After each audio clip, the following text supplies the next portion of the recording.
Hi, John Mlynczak here again with Rex Richardson, world-renowned trumpet virtuoso, Yamaha performing artist, and a nice guy at that.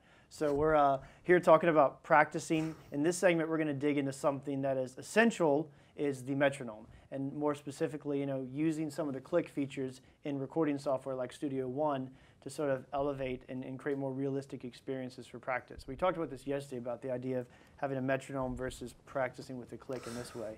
Yeah, I mean, your traditional metronome has a lot of limitations, including the fact that most of the time you might just be looking at the flashing light rather than actually hearing the click, and we have to learn to respond to the audio of the pulse. It can't just be not always going to have the conductor, which is essentially what the light is for us. That and the limitations of tempo. I mean, there's some really great advantages to be able to work with an extremely slow tempo and to be able to take the click in and out. And obviously, PreSonus gives you all of those. Yeah, and also options. Once we get tracks set up in Studio One, you could just save that, so you don't have to re-manipulate the metronome every time. You can just create a click or a practice track for a tune and just have it saved for next time, right. Which is cool. So let's hop over to Studio One. I was going to show you a couple things on how to get this set up. Don't let me forget before this segment's over to tell you about the VCU metronome throwing story. Because I should probably not tell it on camera, but I'm going to tell it on camera, and it's all cool. So in Studio One, I mean, basically any DAW, you have a metronome that I can click on and off down here. So we can always play with the standard metronome click. One thing that I always do with metronome is I like to see it, because when I play back or listen back, I want to be able to have a visual cue on how I lined up, or basically to isolate where the issues are. So if I just open metronome setup, right here there's this render button. I just hit this bad boy, and it's going to render the click and give me basically a visual cue of it. So now I can see the clicks happen. I can actually turn it off here. I have a track. For me, it's easier to manipulate because I want to focus on practicing and not the technology. So I can just mute this, unmute it, play along, and it lines up. So one simple way of doing this is just to simply add another track. See, now the track already has my name. It's really weird. How did they know I was going to play a note instead of you? And play sort of some basic scale exercise here. So I'm going to record myself, but play along with the click. And so you can kind of see what I'm talking about. And I'm going to intentionally mess up. I would never accidentally mess up, but I'll intentionally kind of rush and drag so we kind of see what that visual cue looks like here.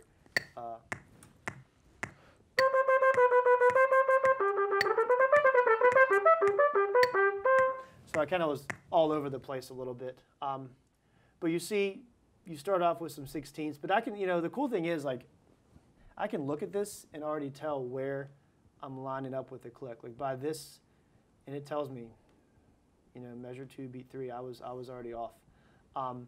So it kind of shows where things compress, where I completely screwed up some notes here. It shows you, and it also demonstrates the character of the attacks, doesn't it? Absolutely. You have a visual representation. And I think there can be an objection that someone might make, saying, well, you're just looking at information, it's not, you're not listening, and this is an oral art form, obviously, but sure. I would counter that this visual information helps you to hear better, because you're going to be like, wait, I didn't hear that. You go back and listen carefully enough, you're going to hear it, and it trains your ear to listen to the kind of detail that you wouldn't be dealing with if you were just listening casually, the way we do too often, a little too casually when we practice. Yeah, absolutely. I mean, I already know as I listen back that I'm really trying to figure out what happened on this attack. But it's funny because you can see this note here is wacky, but it's probably also out of time. So that's me missing that note or not having a resonant sound in that note is probably more product of the timing than it is of something else. Right. Which is, you see those two things being coincidental, and that's that shows us a lot, I think. Yeah, and so we can of course listen back and hear this. And you can hear me trying to rush and speed up and slow down. You can tell that's like, oh, I'm behind, and push it. So that's one way, just to have that visual representation of the notes lining up. I'll very frequently, we all compress 16th notes. And you'll play something, you'll compress 16th, and all of a sudden the whole track is not lined up with the metronome. But one thing I can do here is I can actually nudge this a little bit. So if I have a section that I got behind, I can actually nudge and say, okay, well, maybe this over here was messed up, but let's just slide this over and put myself in time. Now, do I continue to line up after that point? You know, that's an interesting way to look at it as well, because sometimes we'll just compress something and then still be in time, but the whole thing is thrown off. And that's information I don't think you would get watching the light. Absolutely. So here's the game that I wanted to show you today that I've been playing with myself, and my students at home absolutely hate playing this, which makes me enjoy doing it to them even more. I'm going to take this click, because one thing about timing is that we want to have internal time. Like, this is not just a visual tool. So one of the games I sort of play is I take a little first couple measures, and I'm just going to Command D. I can actually duplicate this little section. And I'm just going to drag down a new track. And all I've done is just basically create a second track, but it only has 2 bars of click. So the game we're going to play here is I'm going to mute the click, and I'm going to listen to one measure, and I'm going to play that dreaded traditional excerpt that we all work on, but I'm going to lose the click. So the game is, how far can I go and still be in time without the click in my ear? Like, how's my internal pulse? And this is a really cool way of doing it, because it lines up perfectly. So let's actually see what happens here. It's been a little bit since we've Petrushka'd, but we'll give it a whirl. So I get 4 clicks, I start with 4 clicks, then I'm done, and it's all my time.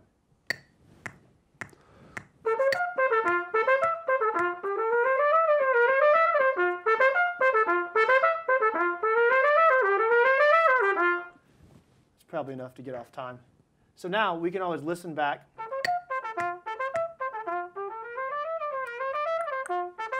But I can add the click.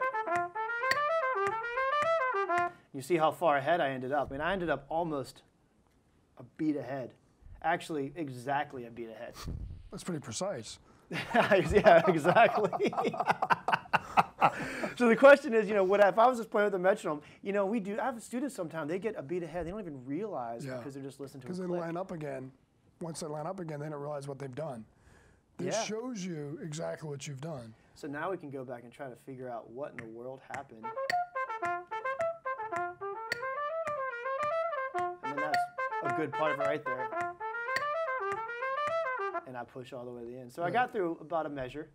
But this is a great game. If you can do this and get through the whole exercise, the whole excerpt, and then be right with the click, I mean, that's like internal pulse. Yeah, it really is. So this is the game that you play in John Mlynczak's studio, and everyone pretty much hates it. But it's a great way to practice along. It's a great way to practice improvisation too. Yeah. Well, you can, it's very easy for young jazz players to have their time slide around as they're playing. You do this kind of practicing, and you're going to know if you're keeping the time. Because obviously, in a lot of ways, improvising and keeping the time can be tougher than playing something you know. There's that added dimension of chaos that can come into play. So it has I think it's a very important tool for that kind of practicing as well. And you were talking earlier about practicing with longer metronome clicks, like real slow metronome, like trying to drag it out so you got to line up every 2 or 4 or 8 bars, whatever it is. Yeah, that's great. And obviously this is a perfect tool for doing that kind of practice.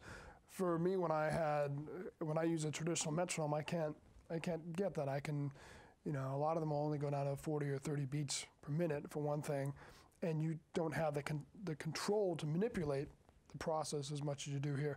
I mean, I look at this and I'm just starting to explore what's possible with your guidance here, and I'm seeing a huge number of possibilities for ways to test and develop your sense of time. It's really something. It's funny you mentioned, because I remember doing that with the metronome, where I have something like at 100 and I want to just click every other. So now I'm going to do it at 50. Now I'm going to spread my clicks out more. Now I got to turn my metronome down to 25. Or what if a tune's at 96? And then trumpet player math is very limited in trumpet players math. Or, so sometimes so you end up kind of trying to get your metronome down. One thing that I would recommend doing in Studio One, if we just kind of show this screen here, is I have all my clicks laid out. I mean, I can go through and just create a practice track really easily, essentially, of every 4th measure. I'm just basically going to cut out all the clicks in between, So now I can go cut out, and I can kind of set this up before my session or whatnot. I'll take my handy eraser and just kind of erase everything in between. So now there's my practice track. I mean, it's still lined up. My click is just, you know, and that's a real use. So I could set that up, and I don't have to kind of do the click math, as they say. That's very cool. And you're set up. So lots of cool ways to use this. So I promised you a good story at the end of this. You know, I know VCU's had a lot of renovations, and the buildings are beautiful now. When I went there years ago, it was this historic church building. You remember the practice rooms were less than ideal at the time, right. So to say. There were some holes in the drywall and the building, so they were working on a new facility.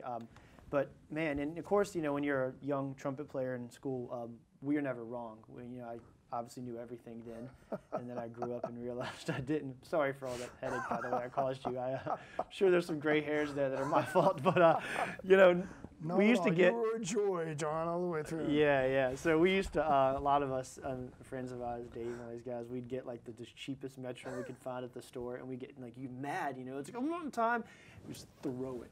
And if you could like break through the drywall, there's one spot that was really loose. You throw a metronome and go through the wall, and then you hear it because on the third floor, click, click, click, click, click through the walls all the way down to the bottom, and you'd hear someone walk out and say a very polite word and just throw it in your metronome. Click, click, click, like Plinko on Francis Ryder's. We've broken so many metronomes, it's not even funny. Of our youth, I but guess. I think with your PreSonus system, first of all, I would not, you know, throw and break this, but I think you went through your computer. But I think there's a lot more, you know, reasons and reflection on why things are happening instead of just getting angry. So anyway, so I do metronome practice. In the next segment, we'll probably try to be more civilized.